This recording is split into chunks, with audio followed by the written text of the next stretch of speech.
মানি ব্যাগে শুধু রাখুন এই জিনিস, তরতরিয়ে বাড়বে সম্পত্তি। রসুন খাবারের স্বাদ বাড়াতে কাজ করে। আয়ুর্বেদে এটি উপকারী ওষুধ হিসেবে বিবেচিত হয়। রসুন জ্যোতিষশাস্ত্রে জাদুর কৌশল হিসেবেও ব্যবহৃত হয়। রসুনের কৌশল ঘুমন্ত ভাগ্য জাগিয়ে তুলতে সাহায্য করে। টাকার ভাণ্ডারও এসব কৌশলে ভরে যায়। জেনে নিন এই কৌশলগুলি সম্পর্কে। অনেক পরিশ্রমের পরেও যদি পছন্দসই ফলাফল না পান বা প্রতিটি কাজে ব্যর্থ হন, তবে শনিবার পার্সে রসুনের কোয়া রাখুন। দুদিন পরে এটি সরিয়ে ফেলুন। এই কৌশলটি করলে ভাগ্যের পাশাপাশি সম্পদের পথও খুলে যায়। যদি বাড়িতে সবসময় ঝগড়া হয়, তাহলে রসুনের এই কৌশলটি খুব কার্যকরী হতে পারে।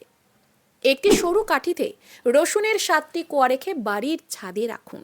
এতে ঘর থেকে নেতিবাচকতা দূর হয়। রসুন শুকোনোর সঙ্গে সঙ্গে বাড়ির অবস্থারও উন্নতি হবে।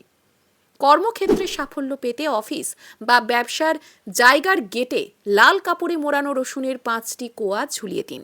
এতে কাজে সফলতা পেতে পারেন।